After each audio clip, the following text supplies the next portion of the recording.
Okay, Varsha, coming back to you, you have traveled widely and with a lot of international exposure, both at Vodafone and otherwise. Do you see a difference in the other parts of the world vis-a-vis India? Where would you place India? I would say in general and with Vodafone specifically, as compared to the rest of the world.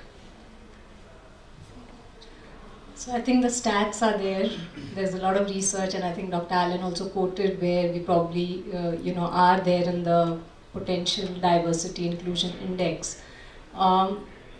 Yes, I think when you travel and work in the Western world, particularly in Europe, where most of my exposure has been, you do see a better appreciation and sensitization because again, as I was sharing earlier, it's a reflection of society.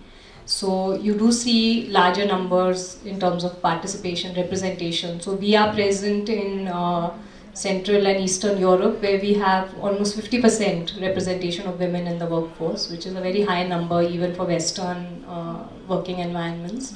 That definitely is there. But if you do talk to women, even in the Western world, they do face similar challenges. I will share your story without sharing names. One of the very, very senior people in Vodafone, who has a lot of clout in the organization, came to India, and she is like the super boss of everybody in India. So she was going around the different offices, talking to various people, and at the end of that trip, she and I got talking, and I started talking to her about diversity and what it means to be a woman in India. And she says, I can totally understand what you're saying. She said, as a woman, over the last 1 week, everywhere I went with a male colleague who was actually junior to her, people did not look at her directly. They did not present to her. They did not hand over the papers to her. Everything was handed over to my other male colleague, who is of course also very senior in the organization. And that just spelled it out to me to say that, okay, it is palpable, it is noticeable. And I think when you travel from the Western world, you see it all the more. So yes, there is a difference. Another story was from one of our HR directors who's worked in Google, and she's worked personally with Sheryl Sandberg and all of that. And she came to India and she said, she made the same comment to me, and she said, never ever in a work environment have I felt so excluded.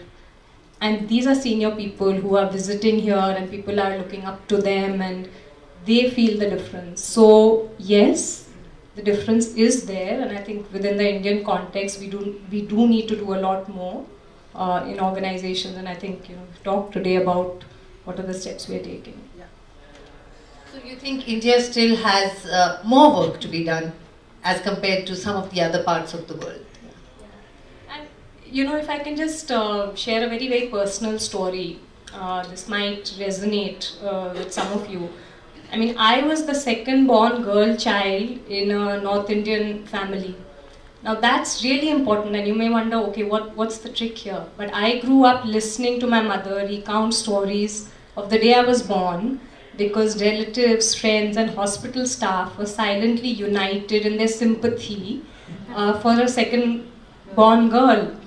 I think not only did it spur determination in my mother, but it obviously gave us the wings, my sister and I, the wings beneath the wind beneath our wings to challenge that thinking right from day one. So I think I'm personally, of course, invested in it. But the story doesn't stop here. 30 years later, when I had my daughter, and she was a premature girl, low birth weight child, I had to put her in intensive care for 2 weeks. And as I watched her, battle for her life and recover her health, one thing struck me. And I asked the hospital staff, I said, I've been here 2 weeks. I don't see any girls coming in here. There were boys that came in and boys that went out of that ICU. And he looked at me strangely and said, do you really think people spend that much of money to save a girl child? This is now, this is recent. So I think we can't shy away from it. This is a problem that exists in our society. And sure, I empathize with the men who feel excluded and the men who feel uncomfortable by the positive affirmations, but I think this is the least we need to do for the girls in our society. And by the way, I don't know if everybody knows that, medically speaking, if there is a low birth weight or a premature issue, girls are better survivors than boys. Agreed. Yeah. So that says something too.